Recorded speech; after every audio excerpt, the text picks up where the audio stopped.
This video is sponsored by Acuity Scheduling.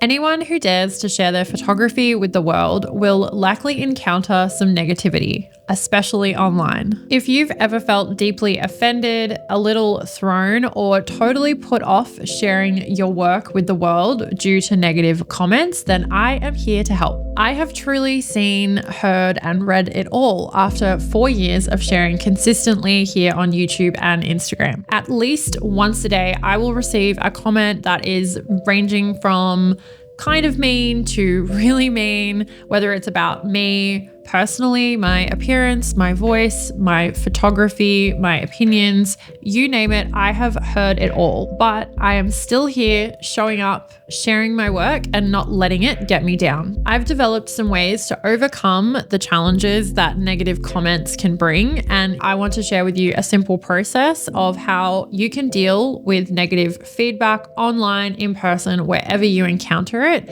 and have a mindset that will help you throughout your creative career and journey sharing your work. If you're someone who is held back by the thought of a negative comment and you haven't really shared much at all online, this is going to be a total game changer for you. I'm excited to help you become resilient and sidestep worrying so much about what other people think and say. So let's go.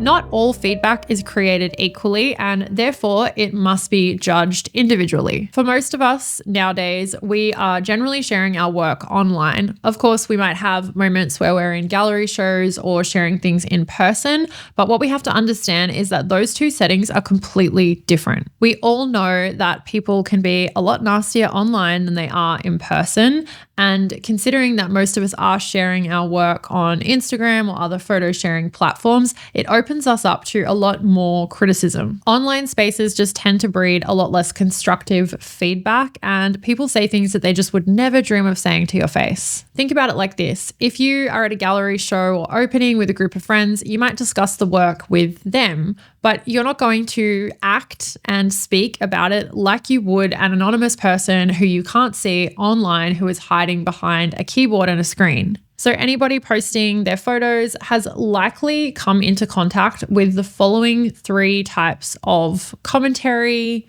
feedback, or negative comments.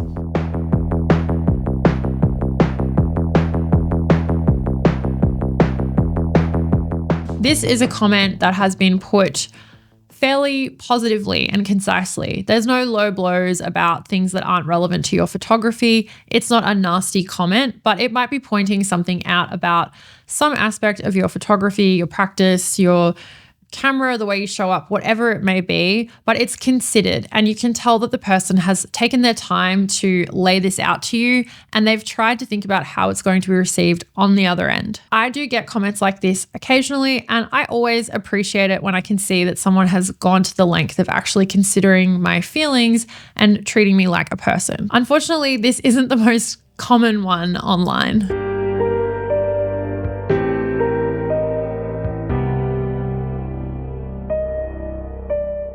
This can happen for a few reasons. I think because photography is quite serious and it's technical, people get very emotional when they see someone post something that they think's really good, but maybe it's not technically proficient, or someone has an opinion that's unpopular, or they want to say something about the rules of photography. People get very emotional, and then they tend to start typing and kind of just spewing out everything they think and know, and it can come off like, they're telling you what to do and how to think. And it gets into this realm of like them espousing, and it can be very patronizing and very arrogant. These comments differ to the first type because they don't do anything to shield the person on the other end or comfort you. They don't take into consideration other people's feelings, and it feels very self-serving. It's like they've made the comment and, they've sat back and gone, yeah, I've told them. A lot of the time, these comments can also be to serve the person's own ego. So they want to let you know that, they have a liker, or they've been photographing for however long or whatever it is. And they're not doing it in a way that's like helpful or interesting to the community. It's just to serve them.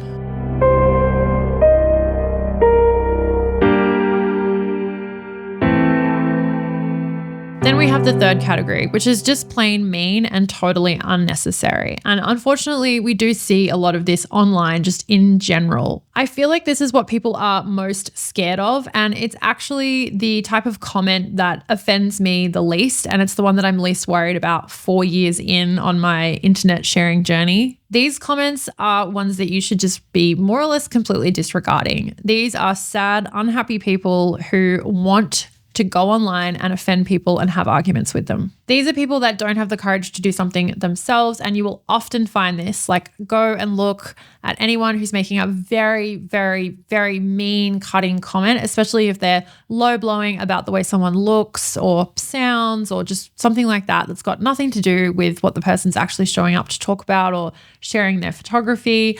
It's just really shit. And that type of comment, just, you shouldn't even be worrying about that if you're going to jump online, because it says way more about that person than it does you or your photography at all. Before we move on to how and when to respond to these types of comments, I want to make you aware of a fantastic quote from this Marcus Aurelius book, Meditations. When you wake up in the morning, tell yourself, the people I deal with today will be meddling, ungrateful, arrogant, dishonest, jealous, and surly. Now, this might seem like quite a negative comment and a negative mindset to have towards anything in life, but it's actually really helpful because it just sets you up knowing that this is going to happen. So if you are putting off sharing your photography in any way, once you know that those people are out there, they exist, and they're probably going to comment, they're going to come for you at some point, you're prepared and you just are aware of it so you can deal with it so much better. I know when I wake up in the morning, it's probably a really bad idea for me to check my YouTube comments and check my Instagram comments and check my Substack comments, because there's likely going to be something there that someone has a problem with. Someone's probably said something shitty. So me knowing that, I know, okay, I'm going to do that later on in the day so it doesn't interfere with everything else that I have going on and rock my confidence. And I also know it's going to be there, so it's not a surprise and it doesn't hurt as much. I know that a lot of photographers are very, very frustrated with things like Instagram at the moment because of having to show up actually, yourself online in videos. And I can totally understand that. And it's definitely not something that everybody wants to do, but it is very powerful. And I think that a lot of the reason why people don't want to do it is because they are so terrified of showing up actually themselves and sharing things or saying things, because that's just adding another layer. It's like you're not just sharing the photos you've made with your camera, you're now sharing you, and you are open to criticism, which is what's happened to me. But really, if you can get over that, you can get over anything. And it's definitely in this kind of like stoicism school of thought. So if you want to read more on that, I will link this book and some other helpful resources to just get over that kind of stuff below.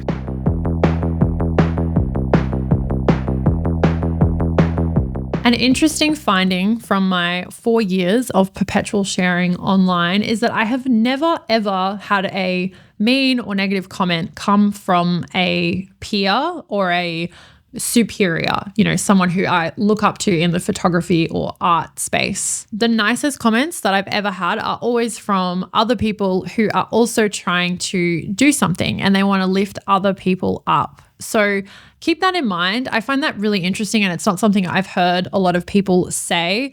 You don't see, Willem Verbeek like shitting on other people's videos, or like Kyle McDougall making these really mean comments on people's photography. They're just concerned with what they're doing, and when they see good work or people doing cool things, they'll big them up. So try and think of it in that way. The people that are making the shitty comments are like those people I spoke about before. They're too scared to put themselves out there. One more point here that I think will be useful for you to put it into perspective, because a lot of this is mindset, is these comments are normally coming from someone who's pretty unhappy, and it's got nothing to do with you per se. It's probably something that's happened in their life or in their day.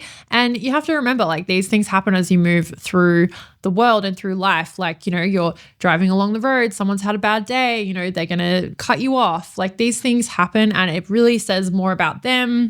It's normally got nothing to do with you at all. And as humans, we're really good at like thinking that it's a direct reflection of us. But it really just says more about that person, what they're going through right now. And showing people some grace can be good. It's pretty hard, but knowing that, okay, maybe they had a really bad day today and they said something shitty about my photo.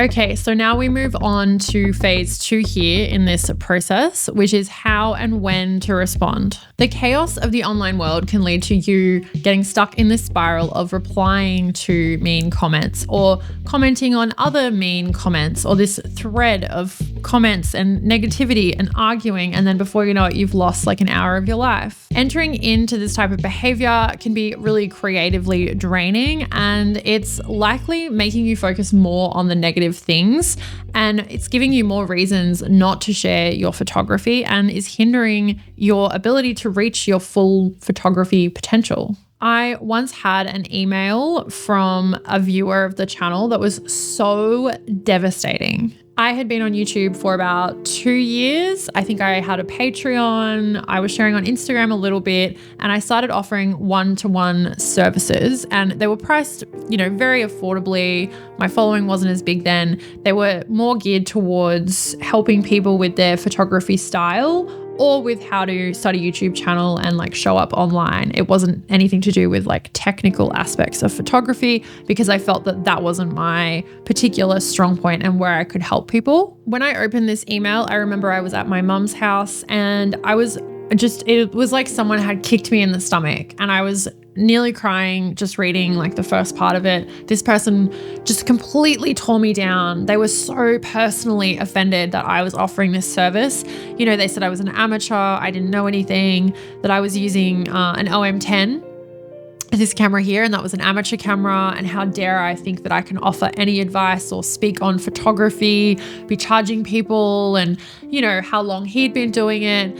And then he just got really, really nasty as the email went on, and it really, really upset me. I feel like I am a pretty resilient, confident person, but this one shook me to my core, and I 100% wanted to just delete the service that I had up, and I was like, I'm just never going to share anything ever again.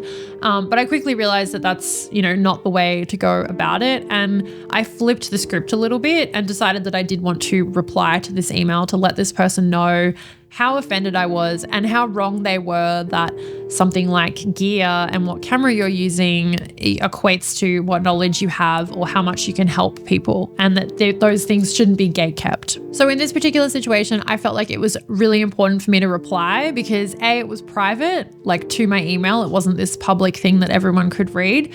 And then B, I also would have kept stewing on it, and I wanted to have my say, come to a conclusion, and kind of get the power back a little bit and be able to move on doing what I wanted to do. If I had have let this email totally crush me and dictate what I was going to do with my life, I would not be sitting here right now, and all of what I'm doing would not be my full-time job. So I like to think of that as a turning point, and I just wanted you guys watching to know that I have definitely been on the receiving end of some very, very, very horrible comments, and I'm still sitting here today and I'm totally fine, mostly.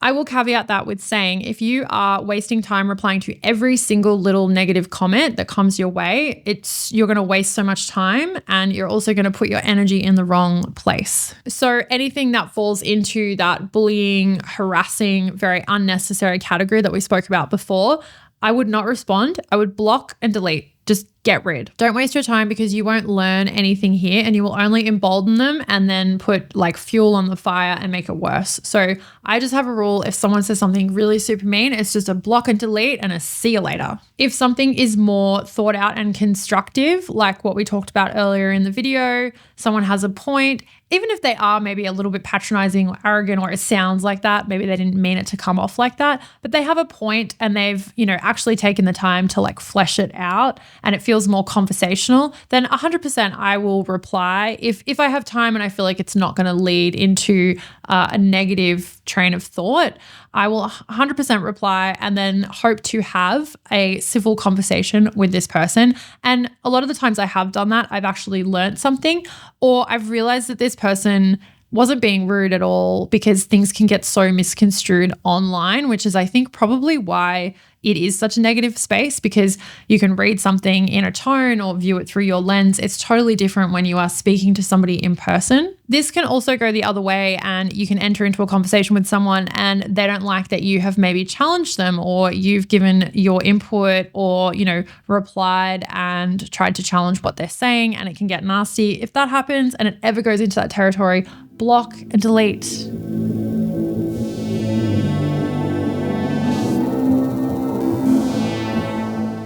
The next facet of this process is called learning from the feedback. Sometimes a comment might not be in that bullying realm. It might not be really mean, but you might feel really cut by it. Somebody, for example, might say that your photo is out of focus, or they can clearly see like a technical thing that you've done wrong, and that's led to something in the photo that maybe you weren't actually wanting. It wasn't an artistic choice. It could be a plethora of different things here, but you feel really cut by it and it's really triggered you. This probably means that there is a deeper thing going on here, and it's something that you might want to investigate a little bit further. It could be a comment on your style being derivative or kind of copying someone else, and you immediately are like really, really offended and blown up by this. But this could also be a good opportunity for you to go away and look at your work and think, is my work just copying people I see? Am I doing that because I'm scared to try and find my own style or step out of my comfort zone?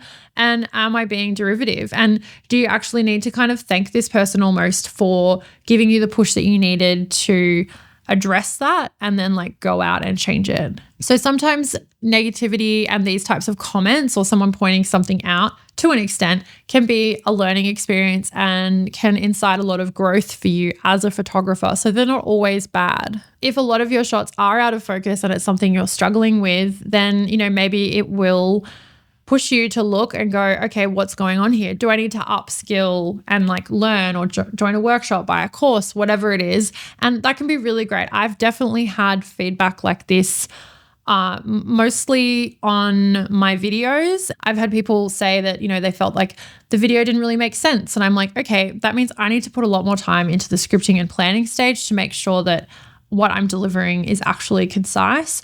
Or people saying things like, I felt like you said like too much, which 100% in the past I would defend myself and get really annoyed by, because I was like, well, I'm a millennial. That's what millennials do.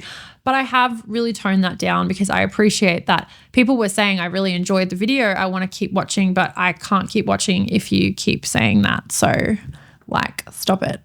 So it can be hard to be balanced here, but looking for those little morsels of truth in these comments and thinking, how can I use this to make myself a better person and photographer?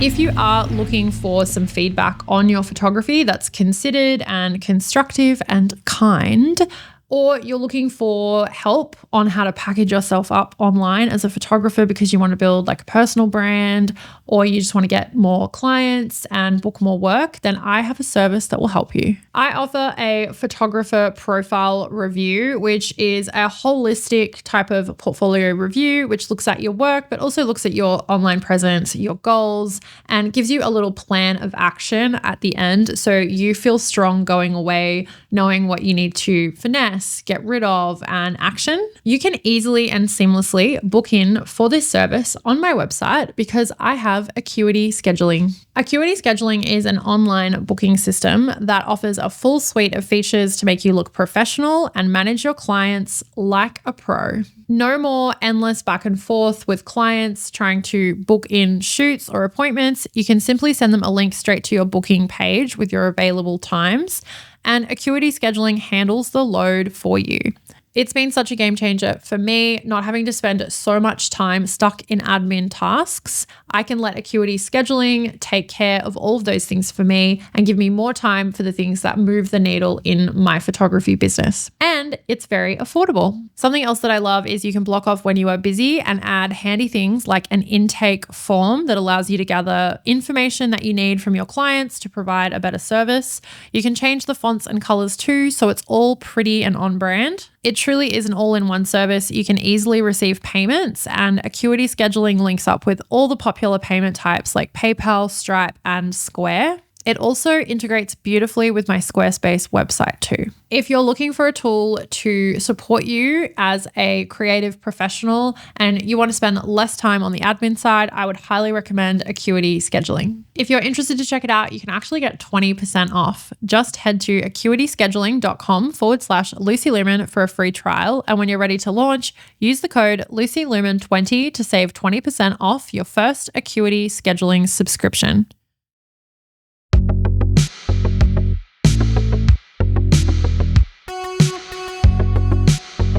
The next part of the process is understanding the importance of sharing your art. Now, this stage isn't necessarily about how to deal with negative comments, but it's just a way for you to understand that sharing your art is more important than the fear of what people will say or the handful of negative comments that you might get. The reality is, if you are going to let something like that put you off, then it can't be that important to you to actually share your work with the world. Another quote that I want to highlight here that will be helpful to you is from Rick Rubin's book, The Creative Act. Sharing art is the price of making it, and vulnerability is the fee.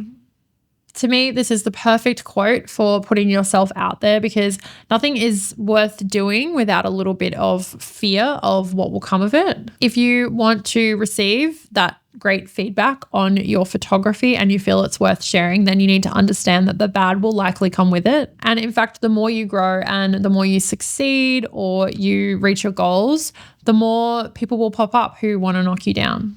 You are incurring the fee by sharing your work, but you're also betting on yourself, and who better to bet on than you? I really believe that it's important to ship creative work and get it out into the world. It doesn't have to be on platforms that you don't believe in. It can be on a website, or, it can be in person in real life spaces as well. I am not just talking about online here, but getting your work out, the catharsis of that, like the purge of just sharing the work and making room for the new ideas to come through, is so important. And it's something that Rick Rubin champions and talks about in the book. And I think if you have that mindset towards it, then you'll just understand that it's part of your process and what you need to do as an artist. It's just how you finish up and then you move back to the ideation phase, and you'll realize that all of the comments and the things that are being said, all the noise, doesn't really matter if you can stay strong and know that that's part of your creative process, is the sharing. And once you share it, that's it. You hear directors say this all the time. Once they've released a movie, it's out there in the world for people to watch and criticize. And this happens to everyone. There is no one in the world who is putting themselves out there or sharing anything that is free from criticism or negative feedback. I will also leave a link to this book below. It's been extremely helpful, and I have a video coming out soon on this book. I have a second channel as well where I have touched on something from this book that will be really helpful in relation to this topic too. So I will link that below if you are interested in checking it out. Okay, so you know what you need to do now. Adopting the mindset of sharing the work, shipping the work, and that becoming part of your process will help with your mindset. And then going back to our earlier points of, categorizing the type of feedback in those three categories. So, is it constructive? Is it helpful? Can I learn something? Can I grow? Is this just plain mean and nasty? And do I need to just block and delete? And what will I get out of responding to this? Am I going to have a constructive conversation here? Or is this just going to lead to more vitriol and negativity and waste my time and energy? And don't ever be scared to just block and delete if something is making you feel bad. So if you've made it to the end of this video, I thank you so much. And you are probably one of the many, many, many positive people in my community and that watch this channel. I have so many amazing viewers and people that message me daily, as well as the bad. I 100% have more people who are messaging me saying positive, amazing things, like you've inspired me to do this, or just, saying, hey, Lucy, I love what you do. So I really, really greatly appreciate that. And I make sure that I focus on all of those comments, and then I let the negative ones just kind of sail away. It is all of you guys that has helped me keep showing up over the last 4 years. So I really appreciate that. I thank you so much. And I am excited for many more years here on YouTube sharing photography and creativity content with you guys. Thanks for watching.